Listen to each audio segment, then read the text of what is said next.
அன்புக்குரிய மாணவ செல்வங்களே, பணிவான வணக்கம். போட்டித் தேர்வுக்கு தயாராகக்கூடிய உங்களுக்கு என்னுடைய பாராட்டுக்களும் வாழ்த்துக்களும். நம்ம ஆல்கஹால் மற்றும் ஈதர் என்ற பாடத்தில் இருந்து 2வது வீடியோவை பார்க்க போகிறோம். இதில் கொடுக்கக்கூடிய கருத்துக்கள் உங்களுக்கு தேர்வுக்கு தயார் செய்வதற்கு பயனுள்ள வகையில் அமையும் என்று நம்பிக்கையோடு நம்ம இந்த பாடப்பகுதிக்குள்ளே போகலாம். இப்போ பார்த்தீங்கன்னா, இந்த பாடப்பகுதியில் ஆல்கஹால் மற்றும் ஈதர் பாடத்தில் இருந்து ரியேஜன்ட்ஸ் அண்ட் ரியாக்ஷன், ஆல்கஹாலில் சில வினை காரணிகள் எவ்வாறு அந்த வினையை நிகழ்த்துகிறது என்பதை பற்றி இந்த பாடத்தில் பார்க்க போகிறோம். இது ரொம்ப எளிமையான ஒரு ஏரியா.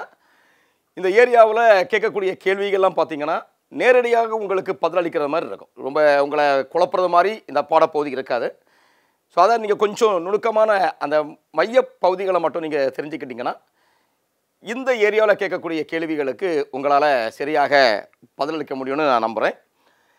ரீஏஜென்ட்ஸ்னால் என்ன? ரீஏஜென்ட்ஸ்னால் பொதுவாக நம்ம வினை காரணின்னு சொல்லுவோம். அதாவது ஒரு வேதி வினையை நடத்தக்கூடிய அல்ல வேதி வினையில் இருக்கக்கூடிய முக்கியமான தொகுதிகளை, மூலப்பொருட்களை கண்டறிவதற்கு பயன்படுத்தக்கூடிய காரணியை நம்ம வினை காரணின்னு சொல்லுவோம். இது அந்த சேர்மத்தில் இருக்கக்கூடிய ஒரு குறிப்பிட்ட தொகுதியை மட்டும் இனம் கண்டு அடையாளப்படுத்துவதற்கு பயன்படுத்தக்கூடிய வேதிப்பொருட்களை நம்ம வேதிக்காரணின்னு சொல்லுவோம். இப்போ பார்த்தீங்கன்னா, வேதிக்காரணிகளை 2 வகைகளாக பிரிக்கலாம். ஒன்றாவது பார்த்தீங்கன்னா எலக்ட்ரோஃபிலிக் ரியேஜென்ட், அதாவது எலக்ட்ரான் குறைவான வேதிக்காரணிகள். இவை என்ன செய்யணும்னா, இதில் எலக்ட்ரான் டென்சிட்டி குறைவாக இருக்கும், எலக்ட்ரான் செறிவு குறைவான பகுதி. இவை என்ன செய்யணும்னா எலக்ட்ரான் நிறை பகுதியை கவரும். அப்போ ஒரு வினைக்காரணி எலக்ட்ரான் செறிவு குறைந்த பகுதி, இது அந்த வினையில் இருக்கக்கூடிய சேர்மத்தில் உள்ள முக்கியமான அந்த எலக்ட்ரான் அதிகமான பகுதியை கவரக்கூடிய தன்மை உடையது. இவை வினைக்காரணிகளுக்கு எலக்ட்ரோஃபிலிக் ரியேஜென்ட்னு சொல்லுவோம். அதே மாதிரி பார்த்தீங்கன்னா நியூக்ளியோஃபிலிக் ரியேஜென்ட். நியூக்ளியோஃபிலிக் ரியேஜென்ட்னா எலக்ட்ரான் செறிவு அதிகமான வினைக்காரணிகள். இங்கே பாருங்கள், இவை எலக்ட்ரான் அதிகமான செறிவை கொண்டது. இவை என்ன செய்யணும்னா எளிதாக அந்த வினைக்கு தேவையான ஜோடி எலக்ட்ரான்களை வழங்கும். வினைக்கு தேவையான ஜோடி எலக்ட்ரான்களை வழங்கி வினையை நிகழ்த்தக்கூடிய வினைக்காரணிகளுக்கு நாம் நியூக்ளியோஃபிலிக் வினைக்காரணிகள்னு சொல்கிறோம். இப்போ இந்த மையப்பகுதியை வச்சு நம்ம நேரடியாக வினாவுக்குள்ளே போயிடலாம். ஃபஸ்ட்டு கொஸ்டினுக்கு பாருங்கள், what is formed when a primary alcohol, அதாவது அழகாக கொடுத்துருக்காங்க, ஓரினிய ஆல்கஹால் அண்டர்கோஸ் கேட்டலிட்டிக் டீஹைட்ரேஷன். அதாவது ஓர்னிய ஆல்கஹாலை கேட்டலிட்டிக், ஒரு வினையூக்கி முன்னிலையில் டீஹைட்ரேஷன், இந்த வார்த்தைகளை நம்ம கவனமாக புரிஞ்சுக்கணும். இப்போ நாம் ஒரு கேட்டலிட்டிக் யூஸ் பண்ணுறோம். இந்த கேட்டலிசிஸாக பெரும்பாலும் உலோகங்களை யூஸ் பண்ணுவோம். உதாரணமாக காப்பர், அலுமினியம், சில்வர் போன்ற உலோகங்களை நம்ம அந்த வினைக்கு யூஸ் பண்ணால் இதற்கு கேட்டலிட்டிக்னு பேர். இதை பயன்படுத்தும் பொழுது அங்கே என்ன நடக்குதுன்னா டீஹைட்ரேஷன் நடக்குது. அப்போ டீஹைட்ரேஷன் என்னதுன்னா ரிமூவல் ஆஃப் ஹைட்ரஜன். அப்போ அந்த வினை சேர்மத்திலிருந்து கேட்டலிட்டிக் உலோகங்களை பயன்படுத்தி ஹைட்ரஜனை நீக்குதல். இப்போ என்ன கொடுத்துருக்காங்கன்னா ஓர்னிய ஆல்கஹால். நம்ம ஏற்கனவே முன்னாடி வீடியோவில் பார்த்துருக்கோம். என்னென்னா ஓர்னிய ஆல்கஹால் என்பது பெஸ்ட் எக்ஸாம்பிள் எத்தில் ஆல்கஹால். அதாவது வினை செயல் தொகுதி நேரடியாக 2 ஹைட்ரஜன் இருக்கக்கூடிய கார்பனோடு இணைந்திருக்கும். இதற்கு ஓர்னிய ஆல்கஹால்னு பேர். இப்போ இங்கே இந்த உலோகங்களை பயன்படுத்தும் பொழுது ஹைட்ரஜன் வெளியேற வேண்டும். இப்போ எப்படி ஹைட்ரஜன் வெளியேறுதுன்னு பாருங்கள். எந்த ஹைட்ரஜன் போகும்? இப்போ இதுதான் வினை செயல் தொகுதி. இந்த வினை செயல் தொகுதியில் இருக்கக்கூடிய ஒரு ஹைட்ரஜன், அதற்கு பக்கத்தில் இருக்கக்கூடிய கார்பன் வினை செயல் கார்பன், இதில் இருந்து ஒரு ஹைட்ரஜன். அப்போ நமக்கு என்ன கிடைக்கும்? இந்த ஆல்கஹால் ஹைட்ரஜனை இழந்து உலோக முன்னிலையில் ஹைட்ரஜனை இழந்து நமக்கு என்ன கிடைக்குதுன்னா பாருங்கள், என்ன இருக்கு மிச்சம்? CH3. மனப்பாடம் பண்ண வேண்டாம், அப்படியே அதை H2 நம்ம ரிமூவ் பண்ணிட்டோன்னா மீதி இருக்கக்கூடியதை அப்படியே எழுதிட்டோன்னா நம்ம என்ன கிடைக்குமோ அதுதான் CH3. இந்த CH2லேருந்து ஒரு H போயிடுச்சு, அப்போ CH. இந்த OHலேருந்து ஒரு H போயிடுச்சு, அப்போ O. ஸோ அப்போ நமக்கு என்ன கிடைக்குது? CH3CHO. இது ஆல்டிஹைடு. ஆல்டிஹைடு என்பது என்ன இருக்குது? CHO தொகுதி என்பது ஆல்டிஹைடு. ஆகவே இந்த வினையில் எங்கே இருக்க ஆப்ஷன்? ஆல்டிஹைடு. ஆகவே முதல் விடை சரியான விடையாக அமைகிறது. இதை பாருங்க, ரெண்டாவது வினா. Which of the following is called Baeyer's reagent? பேயரின் வினை காரணி. இது ரொம்ப முக்கியமான ஒரு வினை காரணி. இது எதுக்கு பயன்படுத்த? பேயரின் வினை காரணி என்பது நமக்கு பெரும்பாலும் ஆக்சிஜனேற்ற வினையை நிகழ்த்துவதற்கு பயன்படுகிறது. ஒரு சிறந்த ஆக்சிஜன் ஏற்றி, அதாவது ஆக்சிஜன் ஏற்றி என்பது ஆக்சிஜனை சேர்த்தல் அல்லது ஹைட்ரஜனை நீக்குதல். அப்போ எப்பொழுதுமே பேயர்ஸ் ரியேஜென்ட் ஒரு மிக சிறந்த ஆக்சிஜன் ஏற்றியாக செயல்படும். இப்போ பாருங்கள், இங்கே 4 ஆப்ஷன் கொடுத்துருக்காங்க. 4 ஆப்ஷனையும் நீங்கள் கவனிக்கணும். உங்களை குழப்புறதுக்காக ஃபஸ்ட்டு வார்த்தையை மட்டும் மாற்றிருக்காங்க பாருங்கள். செகண்ட் வார்த்தை எல்லாத்துலேயுமே KMnO4. பாருங்கள், எல்லாமே KMnO4. இது பிள்ளைகளை சின்ன ஜஸ்ட்டு கன்ஃபியூஸ் பண்ணோம். எல்லாமே KMnO4. அப்போ எந்த KMnO4? பேயர் காரணி. இப்போ KMnO4னாலே அது மிக சிறந்த ஆக்சிஜன் ஏற்றி, அது நமக்கு மாற்றமே இல்லை. இப்போ இதில் ஃபஸ்ட்டு ஆல்கலின் KMnO4 கொடுத்துருக்காங்க. ஆல்கலின் KMnO4னா ஒரு கார முன்னிலையில், ஒரு காரம் சோடியம் ஹைட்ராக்சைடு அல்லது பொட்டாசியம் ஹைட்ராக்சைடு போன்ற ஒரு கார முன்னிலையில் KMnO4 கலந்துருக்கும். இப்போ சேச்சுரேட்டட் அப்படின்னா அதற்கு சரி விகிதமான நீரோடு சேர்ந்திருக்கும். சேச்சுரேட்டட்னா சரி விகிதமான நீரோடு சேர்ந்திருக்கும். அடுத்து அசிட்டிக்னா ஒரு அமிலம் அந்த KMnO4ஓடு கலந்துருக்கும். இது அசிட்டிக் KMnO4 பேர். நியூட்ரல்னா KMnO4 எப்படி இருக்கோ அதே நார்மாலிட்டியில் இருக்கும். இப்போ எல்லாமே KMnO4. இதில் எது பேயர்? பாருங்கள், இதெல்லாம் இப்படிப்பட்ட கேள்விகள்லாம் நம்ம அப்படியே அடிச்சிடணும். இதில் மட்டும் நம்ம கன்ஃபியூஸே ஆகக்கூடாது. ஸோ பேயர்னாலே நம்ம கன்ஃபியூஸே இல்லாமல் ஆல்கலின் KMnO4 நம்ம ஆன்சரை சொல்லிடலாம். இது நமக்கு எந்த விதமான க்ளூவும் தேவையில்லை, நேரடியான ஆன்சர். ஆனால் இது என்ன செய்யணும்னா, இதனுடைய ரொம்ப முக்கியமான பயன், இது ஆல்கஹால்களை ஆல்டிஹைடாக அல்லது தொடர்ச்சியாக அமிலமாக மாற்றும். அப்போ ஆல்கஹால்களை அமிலமாக மாற்றும் பேயரின் காரணி. இப்போ மற்றதெல்லாம் என்ன செய்யுதுன்னு பார்க்கணும். சேச்சுரேட்டட் KMnO4, அதாவது நீரிய KMnO4 என்ன செய்யணும்?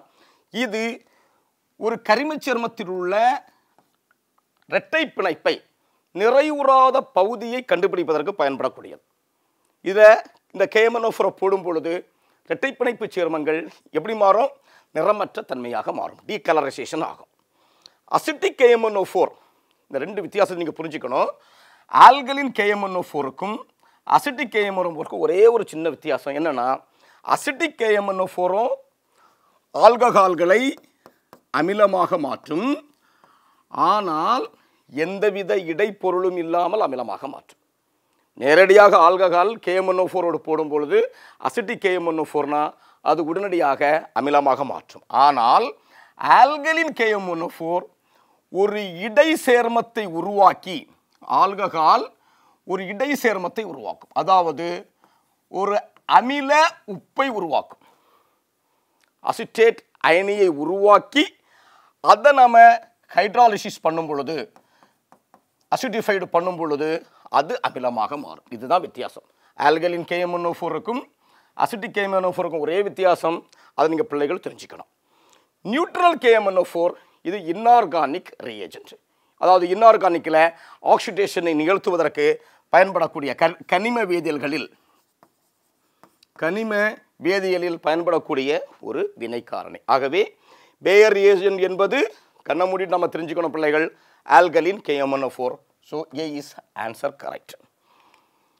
பாருங்க, மூணாவது question. Ethyl alcohol exhibit acetic character on reacting with. அப்போ ஒரு ஆல்கஹால் கொடுத்துருக்கான். என்ன ஆல்கஹால் கொடுத்துருக்கான்? எத்தில் ஆல்கஹால் கொடுத்துருக்கான். அப்போ நம்ம பிள்ளைகளுக்கு தெரியணும் எத்தில் ஆல்கஹால்னா ஃபார்முலா CH3 CH2OH எத்தனால். இந்த எத்தில் ஆல்கஹால் என்ன செய்கிறாங்க? Exhibit acetic, that's a word is very very important.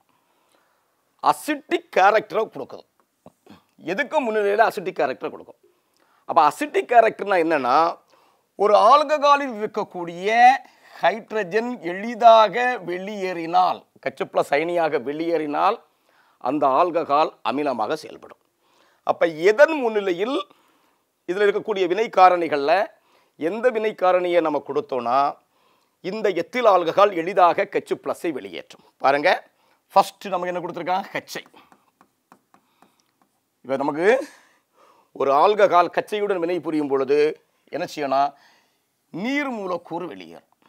நம்ம பிள்ளைகள் தெரிஞ்சுக்கணும், இது நீர் நீக்கம் நடந்து கச்சை உள்ள வரும். பதிலீட்டு வினை. அப்போ என்ன கிடைக்கும்? கச்சையை சேர்க்கும் பொழுது எத்தில் ஆல்கஹால் எத்தில் அயோடைடாக மாறுகிறது. பதிலீட்டு வினை. OHக்கு பதிலாக H உள்ள வருது. அப்போ இது ஆன்சரா? நமக்கு சரியான ஆன்சர் இல்லை. H+ வெளியேறலை. ரெண்டாவது பாருங்க, ஒரு அமிலம் கொடுத்துருக்காங்க, அசிட்டிக் அமிலம். பாருங்க, CH3 CH2OH ஆல்கஹால் ப்ளஸ் ஒரு அமிலம் CH3 COOH அசிட்டிக் அமிலம். இப்போ நமக்கு இது ஒரு முக்கியமான வினை. ஒரு ஆல்கஹால் ஒரு அமிலத்தோடு சேரும் பொழுது இங்கே பாருங்க, இதில் இருக்கக்கூடிய OH, இதில் இருக்கக்கூடிய H வெளியேறி நமக்கு என்ன கிடைக்கும்னா CH3 CH2O COCH3, அதாவது எஸ்டரை தருகிறது. எஸ்டர். அப்போ இங்கே என்ன கிடைக்கும்? ஆல்கஹாலோடு சேர்ந்து எஸ்டரை தரும். இங்கேயும் நீர் மூலக்கூறு வெளியேறுகிறது.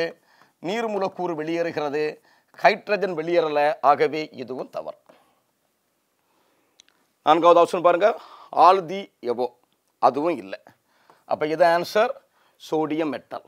நல்லா தெரிஞ்சுக்கணும் பிள்ளைகள், எந்த ஒரு ஆல்கஹால் உலோகத்தோடு சேர்க்கும் பொழுது ஹைட்ரஜனை இடப்பெயர்ச்சி செய்யும். இது ஒரு பேசிக் கான்செப்ட்.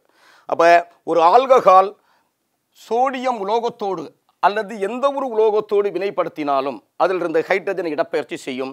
ஆகவே அது அமில தன்மையை செயல்படுத்தும், அமிலமாக அந்த ஆல்கஹாலை மாற்றும். ஆகவே ஆன்சர் 3 இஸ் கரெக்ட். பாருங்க, நான்காவது வினா. இது ஒரு இம்பார்ட்டன்ட் ரியேஜென்ட் கொடுத்துருக்காங்க, Lucas reagent. Very very important reagent, Lucas வினைக்காரணி. இந்த லூகாஸ் வினைக்காரனுடைய முக்கியமான பயன் என்னன்னா, இது ஓரிணைய ஈரிணைய மூவினிய ஆல்கஹால்களை வேறுபடுத்தி அறிவதற்கு பயன்படக்கூடிய ஒரு வினைக்காரணி. ரொம்ப முக்கியமாக இதை பிள்ளைகள் தெரிஞ்சுக்கணும். லூகாஸ் வினைக்காரணி போடும் பொழுது அதில் இருக்கக்கூடிய ஆல்கஹால் ஓரிணையத்தன்மையா இல்லை ஈரினத்தன்மையா இல்லை மூவினைத்தன்மையா என்பதை வேறுபடுத்தி அறிவதற்கு பயன்படக்கூடிய ஆல்கஹால் இந்த வினைக்காரணி லூகாஸ் வினைக்காரணி.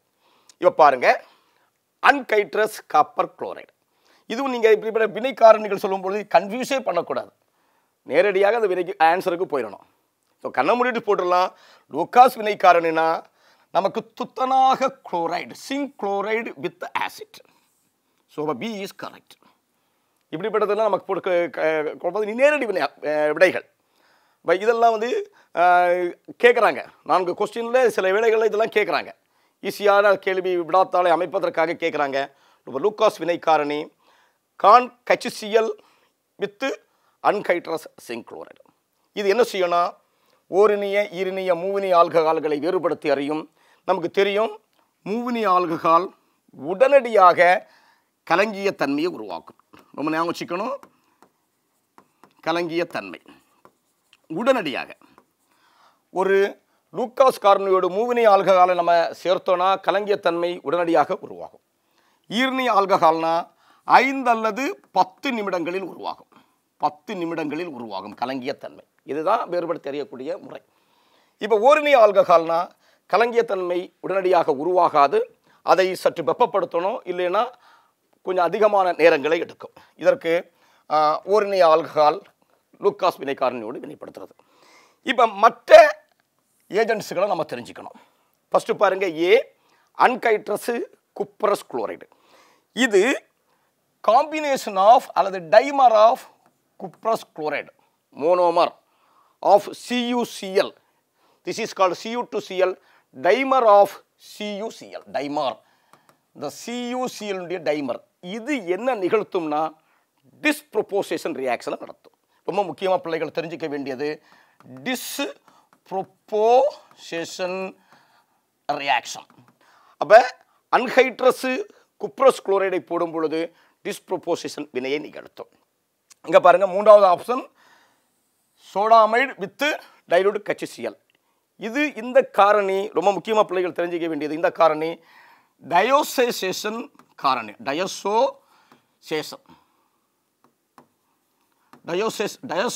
ஆக்கல் வினை காரணின்னு பேர். டயசோ ஆக்கல் வினை காரணி, அதாவது அரோமேட்டிக் அமீன்களை டயசோனியம் உப்புக்களாக மாற்றும்.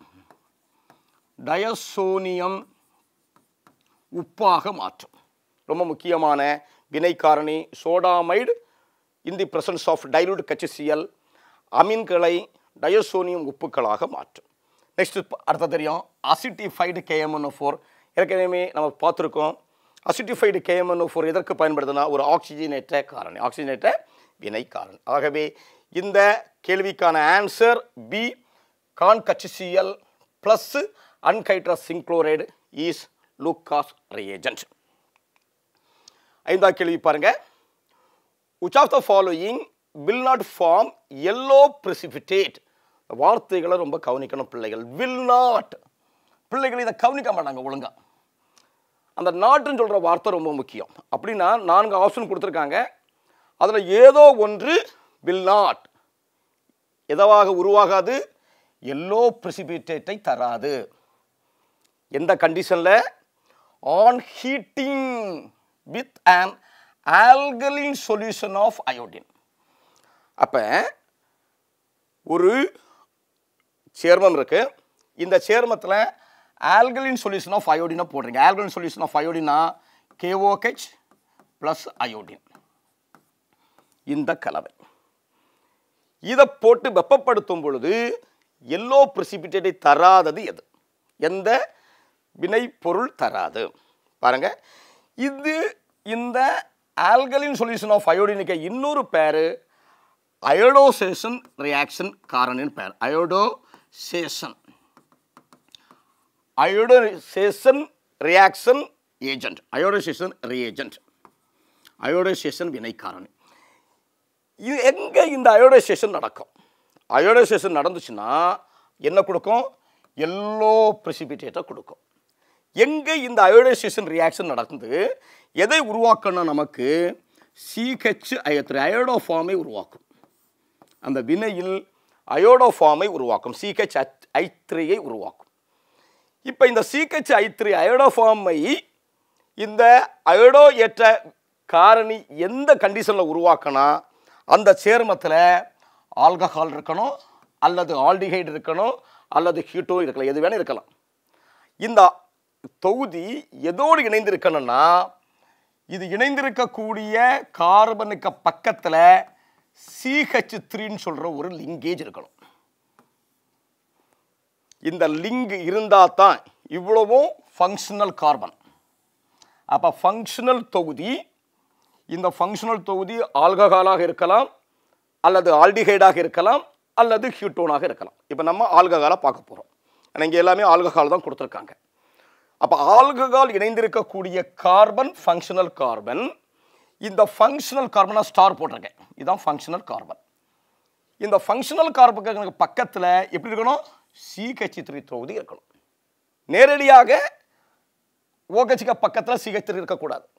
ஃபங்க்ஷனல் கார்பனில் தான் CH3 லிங்கேஜ் இருக்கணும். பாருங்கள், இந்த 4 ஆப்ஷனையும் பாருங்கள். 1வது ஆப்ஷனை பாருங்கள் எப்படி இருக்க? CH3 CH2. அந்த பாயிண்டை மட்டும் எழுதுகிறேன் பாருங்கள். இதை கைஃபன் போட்டிருக்கேன். CH2 இந்த இடம் CHOH CH3. சரியா? இப்போ பாருங்கள், இதுதான் ஃபங்க்ஷனல் கார்பன், ஃபங்க்ஷனல் ஏரியா. இந்த ஃபங்க்ஷனல் ஏரியாவுக்கு பக்கத்தில் என்ன இருக்கணும்? மெத்தில் இருக்கணும். இங்கே இருக்குது பாருங்க, இருக்குது. இது மெத்தில் கிடையாது, இது மெத்திலீன். CH2 கைஃபன் போட்டால் அதுக்கு மெத்திலீன். ஆனால் வலது பக்கம் பாருங்கள் மெத்தில் இருக்குது. ஸோ CH3 தொகுதி இருக்குது.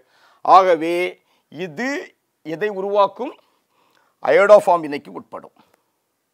ஆகவே முதல் ஆன்சர் கரெக்ட், உட்படும். இப்போ பாருங்க மூணாவது பாருங்க. மூணாவது இங்கே பாருங்க CH3 CH2OH. இவ்வளவும் ஃபங்க்ஷனல், இவ்வளவும் ஃபங்க்ஷனல் ஏரியா.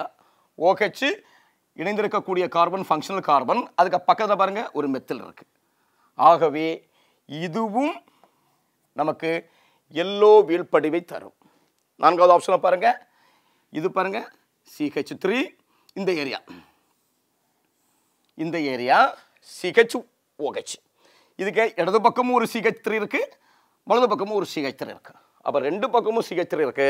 ஆகவே இதுவும் எல்லோ வீழ்படிவை தரும். ஆகவே இதில் வில் நாட், இந்த நாட்டுக்கு இது கரெக்ட் கிடையாது, இந்த மூன்றும் தவறு. ஆகவே இந்த இடத்துல வில் நாட் ஃபார்ம் எல்லோ பிரெசிபிடேட்னா மெத்தனால். பிள்ளைகள் ஞாபகம் வச்சுக்கணும். ஸோ மெத்தனாலில் OH நேரடியாக ஃபங்க்ஷனல் கார்பனோடு இணைந்திருக்கிறது. ஆகவே மெத்தனால் ஆல்கலின் சொல்யூஷன் ஆஃப் அயோடினோடு நமக்கு என்ன தராது? அயோடோஃபார்ம் வினைக்கு உட்படாது. ஆகவே ஆன்சர் செகண்ட் இஸ் கரெக்ட். பாருங்க ஆறாவது problem. C2H5OH can be distinguished from CH3. அதாவது ரெண்டையும் எப்படி நீங்கள் வேறுபடுத்தலாம்? ரெண்டு ஆல்கஹால் கொடுத்துருக்காங்க, கவனிங்க. C2H5OH இதை நாம் பிரித்து போடுறோம். எப்படி பிரித்து போடுறோன்னா CH3 CH2OH. இது அடுத்த ஒரு ஆல்கஹால். என்ன ஆல்கஹால்? அடுத்த ஆல்கஹால் மெத்தில் ஆல்கஹால் CH3OH. ரெண்டு ஆல்கஹால். இந்த ரெண்டு ஆல்கஹாலையும் எந்த வினை காரணியை கொண்டு உன்னால் வேறுபடுத்த முடியும்? சரியா? வேறுபடுத்தலைன்னா ரெண்டும் ரெண்டு விதமான விளைபொருட்களை தரணும். அதுதான் நமக்கு வேறுபடுத்துறது. சரியா? அப்போ இந்த ரெண்டு ஆல்கஹால்களையும் இந்த நான்கோடு வினைப்படுத்தும் பொழுது இந்த ரெண்டும் வெவ்வேறான விளைபொருட்களை தந்தால் நம்ம வேறுபடுத்தி அறிய முடியும். பாருங்கள், ஃபஸ்ட்டு வித் அமோனியா. அமோனியாவோட ஆல்கஹால், ரெண்டு ஆல்கஹாலும் ஒரே மாதிரி வினைபுரிந்து OH வெளியில் போயிடும், அதுக்கு பதிலாக NH2 உள்ள வந்துடும். அப்போ அமீன்களை தரும். அப்போ ரெண்டுமே எதை தரும்? ரெண்டு ஆல்கஹால்களும் அமீன்களை தரும். ஆகவே இந்த அடிப்படையில் வேறுபடுத்த முடியாது. ஆகவே ஆப்ஷன் ஏ தவறு. பி பாருங்க, பைகச்சிசிஎல். இப்போ பாருங்க, கச்சிசியலோடு வினைப்படுத்தும் பொழுது இங்கே குளோரின் பதிலீடு, Cl உள்ள வந்துடும், OH வெளியில் போயிடும். அப்போ நமக்கு என்ன கிடைக்கும்? CH3Cl, அதாவது குளோரினேஷன் நடக்கும். அதாவது CH3 CH2Cl ரெண்டுமே குளோரினேட்டம் நடந்து மெத்தில் குளோரைடு அல்லது எத்தில் குளோரைடை தருகிறது. அப்போ ரெண்டுமே குளோரினேஷன் நடக்கும். அப்போ இங்கே நடக்கும் குளோரினேஷன் நடக்கும், குளோரினேற்றம் நடந்து குளோரைடை தரும், குளோரைடை தரும். ஆகவே ரெண்டும் ஒரே மாதிரியான விளைபொருளை தருகிறது. அந்த வகையிலையும் நாம் இதை வேறுபடுத்த முடியாது. மூன்றாவது பாருங்க, பை சாலுபிலிட்டி. சாலுபிலிட்டினா அடிஷன் வித் வாட்டர். ரெண்டுமே நீரில் கரையும். ரெண்டுமே புரோட்டிக் சால்வெண்ட், நீரில் எளிதாக கரைந்து நீரிய தன்மையை உருவாக்கும். ஆகவே இந்த அடிப்படையிலும் இதை நாம் வேறுபடுத்த முடியாது. நான்காவது ஆப்ஷன் பாருங்க, இப்போ தான் பார்த்தோம். By iodoform test. அயோடோஃபார்ம் டெஸ்ட்னா alkaline iodine, alkaline solution of iodine. இப்போ தான் சொன்னோம் என்ன இருக்கணும்? அந்த ஆல்கஹாலில் ஆல்பா ஹைட்ரஜன் இருக்கணும். இதுதான் ஆல்பா பொசிஷன், இது ஃபங்க்ஷனல் பொசிஷன். ஆல்பா பொசிஷனில் ஹைட்ரஜன் இருக்கக்கூடிய ஆல்கஹால் எத்தில் ஆல்கஹால். ஸோ அப்போ எத்தில் ஆல்கஹால் நமக்கு அயோடோஃபார்ம் வினைக்கு உட்படும். Methyl alcohol CH3OH உட்படாது. இது எல்லோ வீழ்படிவை தராது, எல்லோ வீழ்படிவை தராது. எத்தில் ஆல்கஹால் அயோடோஃபார்ம் வினைக்கு உட்பட்டு எல்லோ வீழ்படிவை தரும். ஆகவே இந்த ரெண்டையும் வேறுபடுத்தி அறியக்கூடிய முறை பை அயோடோஃபார்ம் டெஸ்ட். சரியா? ஓகே, அப்போ ஆன்சர் டி இஸ் கரெக்ட்.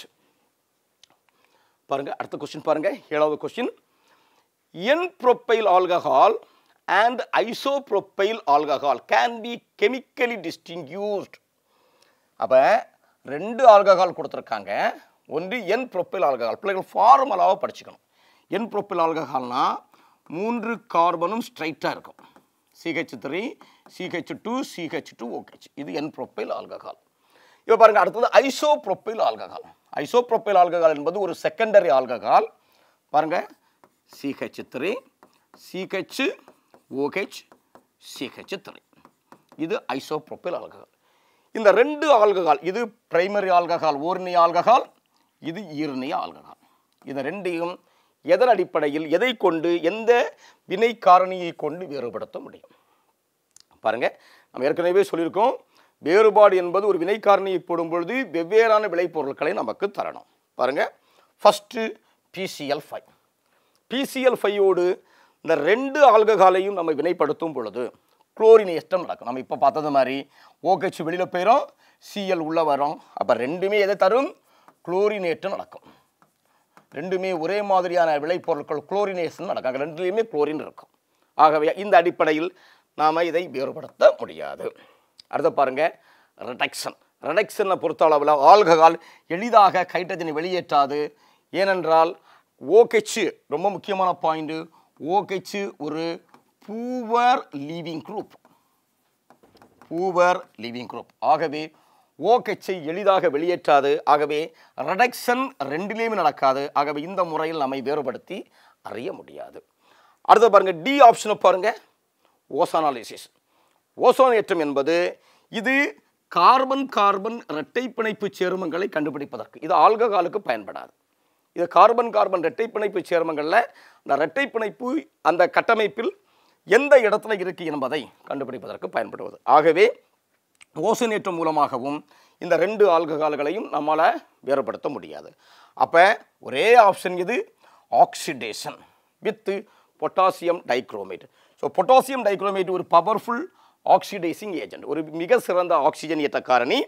இப்போ ஓர்னிய ஆல்கஹால் என்ன செய்யும்னா, ரொம்ப முக்கியம், ஆக்சிடேஷன். ஓர்னிய ஆல்கஹால் என்ன செய்யும்னா, ஹைட்ரஜனை இழந்து ஆல்டிஹைடாக மாறும். CH3 CH2 CHO ஆல்டிஹைடாக மாறும். ஆக்சிடேஷன் நடக்கும் பொழுது, ஆக்சிடேஷன்னா ரிமூவல் ஆஃப் ஹைட்ரஜன், அல்லது அடிஷன் ஆஃப் ஆக்சிஜன். இப்போ இந்த என் ப்ரொப்பைல் ஆல்கஹால் ஆக்சிடேஷன் நடக்கும் பொழுது ஆல்டிஹைடுகளை தருகிறது. அதே நேரத்தில் இந்த ஐசோப்ரோப்பைல் ஆல்கஹால் ஹைட்ரஜனை இழந்து எதாக மாறும்? CH3 C double bond O CH3. கட்சி வெளியில் போச்சுன்னா, H2 வெளியில் போச்சுன்னா மீதி என்ன இருக்கும்? CH3 C double bond O CH3 ஹீட்டோன். அப்போ ஒன்று ஆல்டிஹைடாக மாறுகிறது, இன்னொன்று ஹீட்டோனாக மாறுகிறது. அப்போ ரெண்டும் 2 வெவ்வேறான விளைபொருட்களை தருகிறது. ஆகவே இதை வேறுபடுத்தி அறிய உதவும் வினை காரணி எது? Oxidation with potassium dichromate. So அப்போ ஆன்சர் சி இஸ் கரெக்ட். பாருங்க, 8வது கொஸ்டின். ப்ரொப்பேன் ஒன்னால் can be prepared from propene. அப்போ எங்கே இருந்து தயாரிக்கிறோம்? ப்ரொப்பீனில் இருந்து தயாரிக்கிறோம். பாரு, propene, methane, ethane, propane. So ப்ரொப்பேனில் 1 propene CH3 CH double bond CH தான் ப்ரொப்பீன். இதில் இருந்து நம்ம எதை தயாரிக்கிறோம்? ப்ரொப்பேன் 1ஆல் தயாரிக்கிறோம். ப்ரொப்பேன் 1ஆல்னா இதுதான் ப்ரொப்பேன் 1ஆல். CH3 CH2 CH2OH. அதாவது OH உள்ளே வந்திருக்கு, ஒரு H2O உள்ளே வந்திருக்கு. அதில் OH ஆகவும் H+ ஆகவும் உள்ளே வருது. H+ OH minus. இந்த OH மைனஸ் எங்கே வந்திருக்கு? CH2 செயினில் வந்திருக்கு. H+ எங்கே வந்திருக்கு? CH செயினில் வந்திருக்கு. அப்போ OH உள்ளே வருது டபுள் பாண்டில். என்ன வினை இது? நம்ம முதல்ல பார்த்துருக்குறோம், ஃபஸ்ட்டு வீடியோவில் பார்த்தோம். இது ஒரு ஆன்டி மார்கோனிகாஃப் விதி. அதாவது அந்த அடிஷன் குறைந்த கிளைகள் உள்ள கார்பனோடு இணைந்தால், நம்ம ஏற்கனவே சொல்லியிருக்கோம், அது இப்போ OH பாருங்கள், குறைந்த கார்பன் உள்ள கிளைகளோடு இணைஞ்சிருக்கு, அல்லது அதிக ஹைட்ரஜன் உள்ள கார்பன். அப்போ இதுக்கு ஆன்டி மார்கோனிகாஃப் விளைபொருள்னு பேர். இப்போ ஆன்டி மார்கோனிகாஃப் விளைபொருளில் இந்த ஆல்கஹால் நமக்கு கிடைக்குது. அப்படின்னா அர்த்தம் என்னென்னா, ஆன்டி மார்கோனிகாஃப் விதியை நிகழ்த்துறதுக்கு எது ரொம்ப முக்கியம்? நம்ம ஃபஸ்ட்டு வீடியோவில் பார்த்தோம், பெராக்சைடு ரொம்ப முக்கியம். Peroxide effect. பெராக்சைடு இருந்தால் தான் அங்கே ஆன்டி மார்கோனிகாஃப் வினை பொருள் கிடைக்கும். இப்போ பாருங்கள், இந்த 4 ஆப்ஷனில் எங்கே இருக்குது பெராக்சைடு? பார்த்த உடனே தெரியுது. பெராக்சைடு ஆன்டி மார்கோனிகாஃப், இது H2O + H2SO4. இது சிம்பிள். நமக்கு என்ன நடக்குன்னா, எல்லாத்துலேயுமே நமக்கு என்ன நடக்குன்னா H2O உள்ள வருது.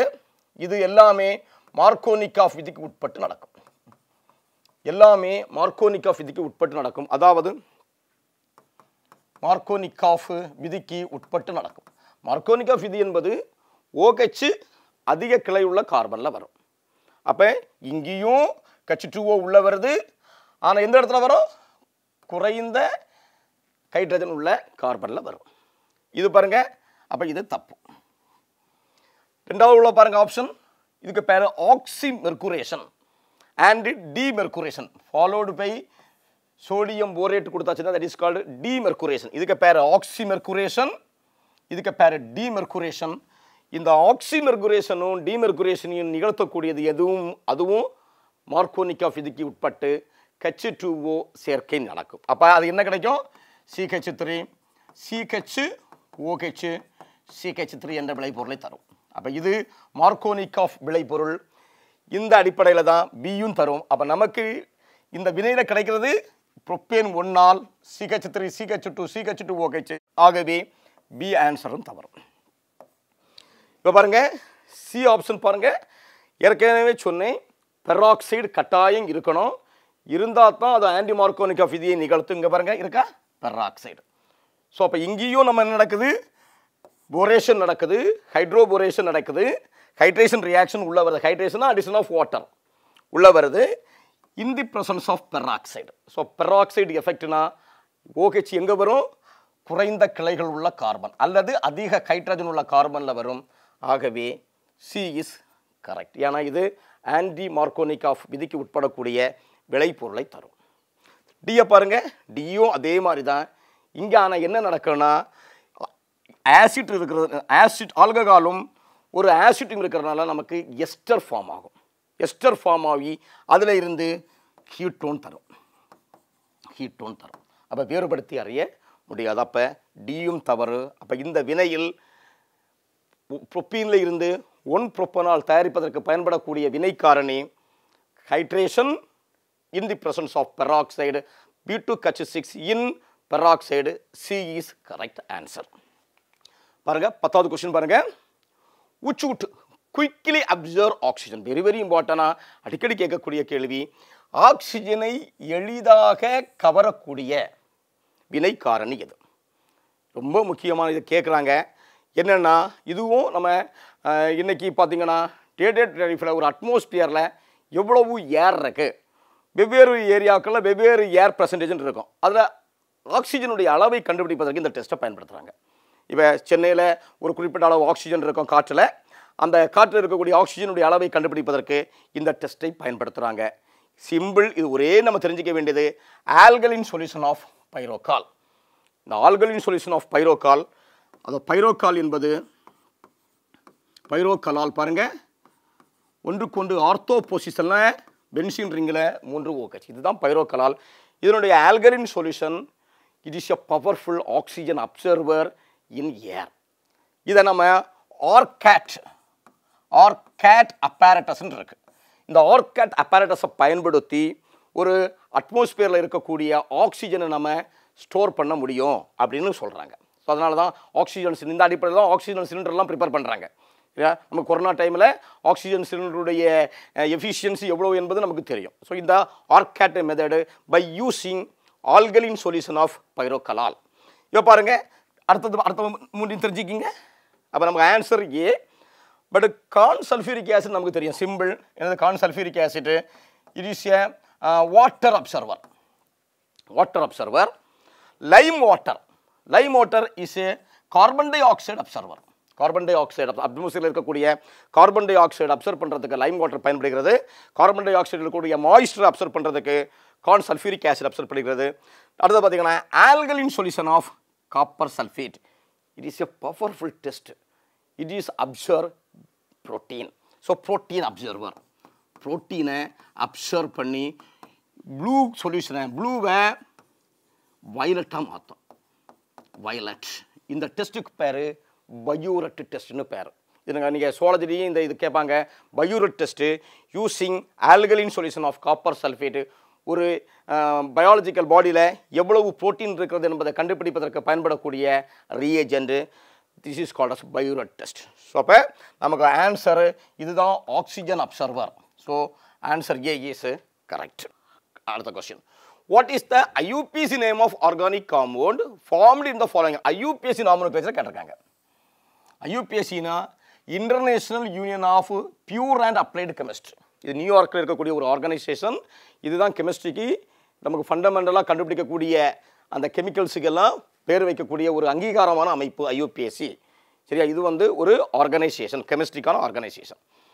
இது இந்த IUPAC நேம் கேட்டிருக்காங்க. இதை அசிட்டோன் CH3, அசிட்டோனுக்கான ஃபார்முலா தெரியணும்.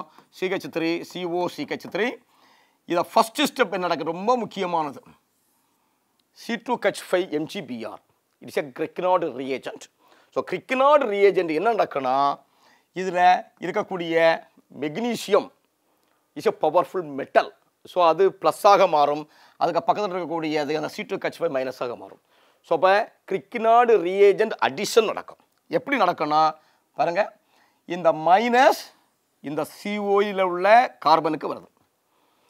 இந்த பாண்ட் உடஞ்சி ஆக்சிஜனை எடுத்துகிட்டு கொண்டு MgBrக்கு வருது. அவ்வளோ சேர்த்து எழுதுங்க பார்ப்போம். இது எங்கே நடக்குன்னா ட்ரை ஈதர் கண்டிஷன்லாம் நடக்கும். பாருங்கள், அப்படி எழுதுங்க, அப்படியே எழுதுங்க. நீங்கள் பிள்ளைகள் எழுதுங்க. CH3 C இந்த இடத்துல எது வந்து ஜாயிண்ட் ஆகுது? C2H5. C2H5. ஓகே. அடுத்தது இங்கே டபுள் பாண்டு சிங்கிள் பாண்டாக மாறிடுச்சு. இதில் ஒரு ஆக்சிஜன் இருக்கு. அடுத்து இதில் வந்து எது ஜாயிண்ட் ஆகுது? MgBr வந்து ஜாயிண்ட் ஆகுது. ஏற்கனவே இங்கே ஒரு CH3 இருக்கு. Intermediate product. இது அடுத்த ஸ்டெப். செகண்ட் ஸ்டெப்பில் ஹைட்ராலிசிஸ் பண்ணுறீங்க. H2O சேர்க்கும் பொழுது ஆசிட் ஹைட்ராலிசிஸ். இந்த H+ போடுறதுனால இதுக்கு பேர் ஆசிட் ஹைட்ராலிசிஸ்னு பேர். என்ன நடக்கு பாருங்க, அப்படியே ஒரு க்ளீவ் பண்ணி இங்கே H இங்கே OH. அப்போ என்ன கிடைக்கும் எழுதுங்க பார்ப்போம். அப்படியே எழுதுங்க, மனப்பாடம் பண்ண விட அப்படியே எழுதுங்க. CH3 C மேலே இந்த இடத்துல OHன்னு ஆகிடுச்சு. மீதெல்லாம் உடஞ்சி போயிடுச்சு. கீழே என்ன இருக்குது? CH2 CH3 அடுத்தது CH3 ப்ளஸ்ஸு MgBr OH. இதுதான் இந்த ப்ராடக்ட் ஆர்கானிக் காம்பவுண்ட். இப்போ இதுக்கான இந்த ப்ராடக்ட்டுக்கான என்ன கேட்குறாங்க? IUPAC நாமென்க்ளேச்சர் கேட்குறாங்க. பாருங்கள், சிம்பிள் IUPAC நாமென்க்ளேச்சர் போடுறதுக்கு அதிகமான கார்பன் இருக்கக்கூடியது கார்பன் ஸ்கெல்டன். அதுதான் ஸ்ட்ரைட் செயின். அப்போ மேக்ஸிமம் அதிகமான கார்பன் வரணும். ஃபஸ்ட்டு பாயிண்ட் ஞாபகம் வச்சுக்கிங்க. ரெண்டாவது பாயிண்ட்டு ஃபங்க்ஷனல் குரூப் இங்கே OH. இந்த OH குரூப்புக்கு நம்பர் போடும்போது லீஸ்ட் வரணும். இப்போ பாருங்கள், அப்போ இப்போ நீங்கள் லெஃப்ட் டு ரைட்டு கொடுத்தாலும் சரி தான், ரைட் டு லெஃப்ட் கொடுத்தாலும் சரி தான், டாப் டு பாட்டம் கொடுத்தாலும் சரி தான். ஆனால் OH இருக்கக்கூடிய கார்பனுக்கு லீஸ்ட் நம்பர் போடுங்க. 1 2 மேக்ஸிமம் கார்பன் வரணும். 3 4. அப்போ இந்த ஸ்கெல்டனில் எவ்வளோ இருக்குது? 1 2 3 4 கார்பன் இருக்குது. அப்போ 4 கார்பன் செயின். 4 கார்பன் செயின் என்னது? Butane chain. அப்போ பியூட்டேன், அதுக்கு பேர் என்னது? Butane chain. இந்த பியூட்டேன் செயினில் ரெண்டாவது கார்பனில் ஒரு மெத்தில் இருக்குது. எப்பொழுதுமே கிளைகளை முதல்ல சொல்லிடணும். அப்போ என்ன இருக்குது?